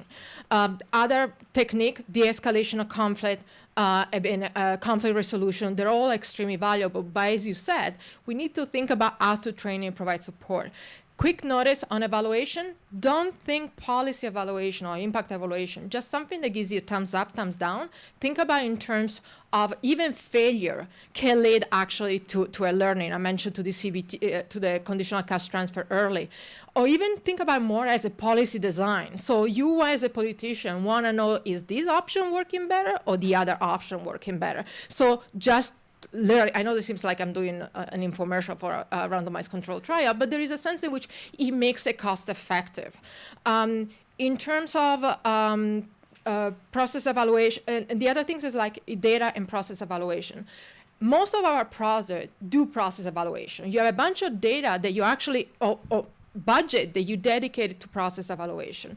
Impact evaluation, actually, it's process evaluation with a framework. So there is a sense in which there are economy of scale. If you think about it, you start a project, again, the methodology can be scalable, but we don't know whether it can work or not. So try to think about how, since the beginning, one, you can build essentially knowledge capital from this experience. You're absolutely right. Lack of data, it's a big frustration. Part of the reason why we don't see as many expensive, quote-unquote, RC, randomized control trial, for instance, the US and developed country. Why? Because we have admin data. So in the moment you have administrative data that is very high-level quality, then you can afford to collect, just add on a smaller survey. In the context of Honduras, I'm working in Uganda, I'm working even in Mexico, there's very good admin data, actually becomes a little bit more challenging. This said, here in São Paulo, we look at the impact of Bolsa Familia, expansion of Bolsa Familia, including the 16 to 17. We just use admin data. It's clearly an issue of how we build the system and why we wait to build the system, how can we actually build the evidence. And then, I guess I can stop here. The other things is like, clearly, a lot of the work we do is also gain resistance. So again, there are other work that I'm doing, including in Mexico. We do pre-trial diversion. Some of this notion of changing automatic behavior and actually giving kids tools to actually modulate this behavior is actually expanding through the region, and we are actually learning how to do it and how to do it in practice. And also, as you were saying, that's why I made the distinction between policy margin and policy, because then you need to have that important step of adaptation to take a policy margin of a methodology, implement it correctly, and that's, again, last time I'm going to do the infomercial, but the point is, like, one thing you get with people like me, they are obsessive compulsive about data and they follow the step of the implementation, is actually having these additional people doing randomized control trial. I want to make sure the implementation is done as you told me you would do it. Why? Because otherwise I'm not evaluating a program, because telling you afterwards, well, your program could have worked, but it was not really implemented, or the kids didn't show up, it's not a good answer. So there is a sense in which you take impact evaluation or process evaluation with this framework, allows you to actually monitor even quality implementation. Também obrigado pelas perguntas. A primeira, sobre formação profissional de equipe, na verdade, para a gente poder treinar outras organizações na área de gestão, a gente tem uma responsabilidade de, primeiro, assumir o treinamento da nossa própria equipe. Então, a gente foca muito, muito nisso. E também a questão da sucessão acaba sendo muito importante nisso. O que eu quero falar? Eu estou obcecado com saindo do Luta pela Paz. Eu penso nisso todo dia, há muito tempo. Então, como isso aconteceu? Quando eu comecei a organização, 18 anos atrás, foi eu e 15 jovens. Aí, cada ano mais alguém entrava no lugar que eu estava. Então a gente tem uma metodologia que reflete muito disso, que você está sempre procurando o crescimento do próximo dentro da organização profissionalmente, né? E nós temos bolsas para a faculdade, etc. Um exemplo disso é a pessoa que é responsável para a nossa academia na Maré hoje, Carol, está com a gente desde que ela tinha 12 anos de idade. Ela acabou de terminar a faculdade de Ciência Social. E ela é responsável para gerenciamento de mais de 50 pessoas agora. E ganhou o espaço. Absolutamente ganhou profissionalmente com um processo de recrutamento que envolveu pessoas que não foram da comunidade também. Ela ganhou o espaço dela. Mas a gente tem um processo de investimento em nossa equipe que é fundamental, porque senão como a gente vai falar de investir no treinamento das outras organizações na questão de gestão? 37% da nossa equipe entre Londres, a média entre Londres e Rio, são jovens que foram jovens do projeto que hoje em dia são funcionários. É uma outra maneira. Só que um problema com isso é que você tem, para muitos deles, tem um limite em que às vezes é melhor que eles saiam da organização para aprender em uma ou outra organização, uma ou outra empresa, e tinha ganhado, né, aqui, habilidades e técnicas fora. E voltando, além da parte, obviamente, de educação. Aliás, falando tudo disso, uma grande problema para todas as organizações comunitárias que você resolve com a melhor formação da equipe, mas ainda existe, é a questão de recursos. É muito triste, 70% dos recursos para a academia do Complexo da Maré no ano passado vêm de fora do país. A gente não conseguiu aqui. E E tudo bem, eu sou estrangeiro, mas nossa equipe é brasileira. Eu estou aqui 20 e poucos anos, meu filho é brasileiro e não interessa, porque o fato é que eu não consigo acessar, é muito difícil, mesmo com lei de incentivo, etc, etc. E isso é uma grande barreira. E isso reflete o fato que a gente mora numa sociedade injusta, porque muito pouco dinheiro está entrando nesses locais. Então, sim, você precisa investir na formação da equipe local, porque senão eles têm uma dependência. E eu garanto que a Academia Luta pela Paz não tem uma dependência na gestão, mais, se você imagina, de um ponto de vista hierárquico, mais para cima, não tem, porque o dia a dia e o nível, a qualidade de trabalho feito por jovens que passaram pelo projeto ou para os funcionários locais é qualidade alta, porque foi um investimento da instituição. Então, isso é fundamental. A segunda pergunta foi as forças isoladas, né? Por isso que a gente pensou em comunidade segura, que não é só os pequenos coisas acontecendo que não estão sendo reconhecidos, mas estão sendo mais limitados pelo fato que eles não fazem parte de uma coisa maior. Se eles estavam atuando numa forma mais de coletiva, mais de colaboração, mais coordenado, eu acredito que você tem uma possibilidade de cada uma deles fazendo o que eles fazem, tem um efeito muito mais profundo sobre a situação local. Mas, além disso, eu acho que é fundamental que a parte das secretarias, da política pública, da segurança, etc., acaba entrando nisso. Mas o exemplo dos evangélicos é bastante interessante, né? Mesmo que você é evangélico ou não, mesmo que você é religioso ou não, eles colocaram o cara numa situação que muitas organizações não querem, que até agora a gente não viu nenhuma política pública séria sobre prevenção terciária. Eles foram lá no meio, com Bíblia na mão, e ofereceram pessoas a possibilidade de salvação, de sair e tal. A gente viu isso muito na Maré, né? Infelizmente, isso pode dar, vamos dizer, o espírito pode ser bem fortalecido, mas se eles não têm acesso ao trabalho, não têm acesso de comida, literalmente, depois de 3 ou 4 semanas, acaba sendo uma coisa que não tem fundo. Aí é difícil, eles não conseguem ficar na igreja, mesmo com essa mudança de identidade. Isso foi muito interessante, né? A gente viu o cara andando armado na rua. E a identidade dele é o arma, o fuzil, o poder que ele tem, todo mundo olhando, de repente ele está olhando vestido de crente, com Bíblia na mão. É muito importante isso, porque para ele está identificando para todo mundo: eu não sou mais bandido, eu não sou mais aquela pessoa, agora eu sou essa pessoa. Só que, infelizmente, a gente viu muitos casos disso. Os caras não ficaram, porque não dá emprego. Então, eles ficaram desesperados para as famílias, sei lá o quê, aí fraqueza, voltou. Mas a gente usou um pouco dessa lógica no projeto especial. Vamos ver se a gente poderia ir nas comunidades onde a gente está, que tem 17 comunidades na Maré, e oferece quem quer sair depois dessa demanda da falta do UPP, ou o fato que o UPP tinha sido anunciado de chegar, não tinha chegado. Mas concordo, acho que a gente viu isso no mundo inteiro. Pequenas forças, sem recursos, só porque uma pessoa se sentiu que quer ajudar, quer fazer alguma coisa. Não aguento mais ver adolescentes na sua comunidade morrer, vou fazer alguma coisa.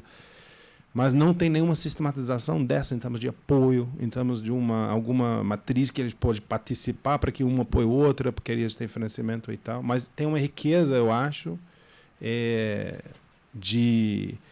uma riqueza de possibilidades ali.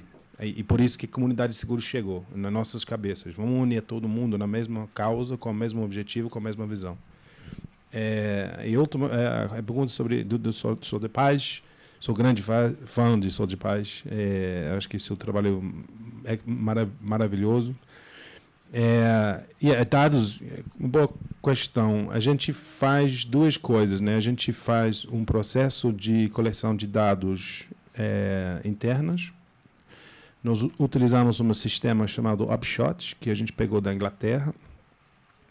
É um software que nós conseguimos que nossos professores e educadores e assistentes sociais estão colocando dados sobre todos os jovens. Então, para de ser só a pessoa que está fazendo o monitoramento e avaliação. Ele, ou ela, nesse caso, as duas, treinam nossa equipe. Prontuário. Exatamente. Então, eles estão aumentando o sistema que a gente está analisando. Aqui a gente trabalha muito com casework. Então, nossos jovens têm case. Então, a gente está seguindo a transformação que acontece com isso. Então, a gente erra muito. Não é sempre fácil. É difícil, né, números, porque mostra alguma coisa, mas não sei o que quer dizer o que é exatamente aquele número, não sei. Mas a gente tenta a parte externa também, para ter avaliações externas. Já estamos conversando se a gente consegue, Laura, entrar de alguma maneira, e sempre está buscando para as faculdades, e a gente está querendo que eles entrem e criticam, e falem que está errado, para a gente tentar melhorar. Sobre a reincidência, muito difícil, porque não tem isso. Como vai fazer isso? Na Inglaterra a gente consegue fazer. Aqui a diferença é o seguinte, e isso é um desafio, porque isso não pode ser replicado. Os jovens que estavam num projeto especial, numa comunidade no Rio, todo mundo sabe quem está no tráfico e quem não está. Não é mais segredo. Os caras estão abertamente armados, faz questão de deixar todo mundo sabendo. Então, não é muito difícil de saber se eles tinham voltado para crime ou não. Duas dos jovens que foram no projeto Jovem Adultos foram assassinados, e eles não tinham voltado ao crime. Eles foram assassinados por vingança, por uma coisa anterior. Outra fez todo o processo de ir para morar numa outra comunidade. O cara ouviu falar que ele era ex-bandido ou bandido, e só para mostrar que ele foi o cara, matou. O que a gente ouviu, não sei de caso perto, mas porque o nome dele foi Danilo. Por que Danilo foi lá? Porque ele não conseguiu emprego, porque ele já tinha sido encarcerado, e ele não conseguiu por isso. Ele não estava com o...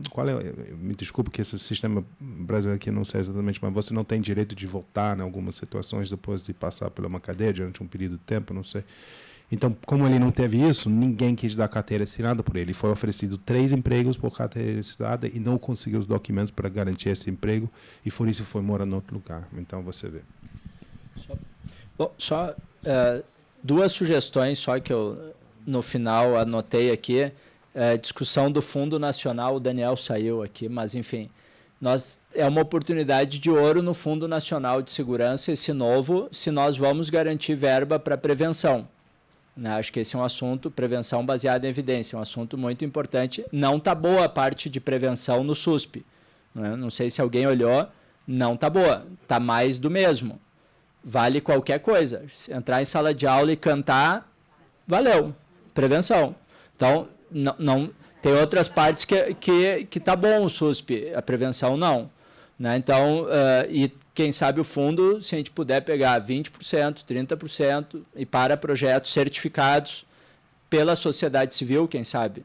Aqui é uma parceria, quem sabe, inovadora, para que a sociedade civil passe a ter centros de avaliação de impacto, e de não só de curto prazo, mas de 10 anos. Nós não temos nenhuma avaliação de longo... Isso não é longo prazo. Lá, nos Estados Unidos e Inglaterra, longo prazo é 30 anos. Mas a gente precisa de avaliação de 10 anos. Nenhum governo vai nos dar isso. Jamaica is doing a 22 years follow-up. Nós estamos iniciando uma coorte em Pelotas. Vamos ver, a previsão é de 20 anos. Vamos ver se vai... Mas, enfim, governos não vão dar. As agências internacionais podem garantir para a sociedade civil o processo de avaliação de médio e longo prazo. E, por fim, a última sugestão, um portal de evidências. Um portal conjunto, simples, sintético, parece óbvio para nós que estamos um pouco acostumados a lidar com esse dia, mas o livro da Laura não vão ler, mas um portal que resuma mais sintético, não, eu digo na ponta, eu já li, mas massificar o que está ali dentro, vocês entenderam, e nós, por exemplo, o At Work Center da Inglaterra, um portal belíssimo, simples, didático, super... tanto para policiamento quanto para prevenção. Acho que está na hora da gente estruturar um mais denso no Brasil. Então, era isso. E, quem sabe, incentivar.